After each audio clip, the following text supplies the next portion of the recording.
Donald Trump currently is in Milwaukee for the Republican convention, which is set to take place, which has in fact already started. He's set to make an appearance on Thursday. Remember, he is at the location there a day after the assassination attempt on him. Donald Trump is scheduled to address the convention on Thursday. Meanwhile, the Secret Service has come out with some information which says that at the moment there are no plans to change the security layout for the convention. Meanwhile, as far as the investigation is concerned, the FBI's investigation indicates that the shooter had acted alone. The motive is still not clear. A probe is on to determine if there were any co-conspirators. The FBI has said that the assault rifle was purchased legally. The shooter, Thomas Crooks, was not known to the FBI prior to this incident. FBI has also added that the explosives device, which was found in Crooks' car and his home in Bethel Park in Pennsylvania, have been rendered safe. Right, and also this comes at a time when Biden made a rare presidential address. Essentially, we heard the U.S. president say that any kind of disagreement, a political disagreement, should not really turn into a literal disagreement in real life, and that there is no place for violence.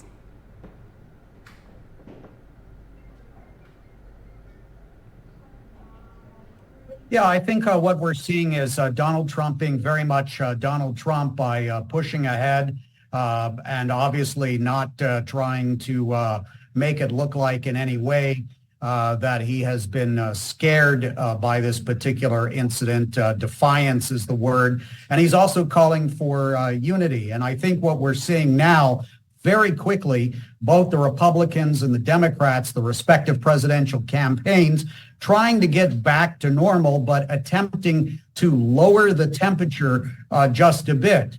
While Donald Trump is already here in Wisconsin, although we don't expect necessarily to see him at the Republican National Convention until he accepts the nomination on Thursday night. President Biden will be leaving the White House on Monday afternoon after he does an interview with NBC. He will fly to Las Vegas, Nevada, where he is to appear before the NAACP National Convention on Tuesday. Right, and there are, of course, lots of questions being asked about whether or not this was a serious security lapse on part of the Secret Service. The Secret Service director, of course, has been called for a congressional statement. And we spoke to the RNC coordinator for the Secret Service, Audrey Gibson Chiquino, earlier today. Listen in. This is a national special security event. That designation is the highest level of security designation that the federal government can determine. So we are confident in these security plans that are in place for this event, and we're ready to go. It's been an 18-month process. We've worked together over that 18 months to develop operational security plans for any and all aspects of security related to this event. Meanwhile, as I said that earlier today, very early in the morning for us, U.S. President Joe Biden, of course, delivered a rare Oval Office address in which he said that there is a immediate need to lower the temperature in political rhetoric. Listen into that. My fellow Americans, I want to speak to you tonight about the need for us to lower the temperature in our politics. And to remember, while we may disagree, we are not enemies. We're neighbors, we're friends, co-workers, citizens, and most importantly, we're our fellow Americans. We must stand together. Yesterday's shooting at Donald Trump's rally in Pennsylvania calls on all of us to take a step back, take stock of where we are, how we go forward from here.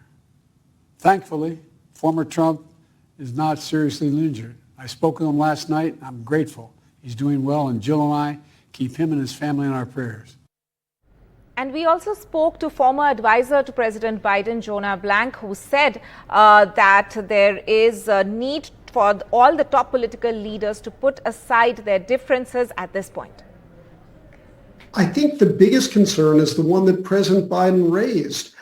America is really on a knife edge of being torn apart. The levels of hatred just run very deep, and we see so much advocacy of political violence. To be honest, virtually all of it coming from the political right. Elected officials, Republican Party officials, including the former president himself, have been essentially advocating political violence. And as President Biden made very clear, this has got to stop. The shooter was himself a Republican, but we should not read a partisan lean into this. We do not know his motives. We do know that elected officials have been advocating political violence and must stop.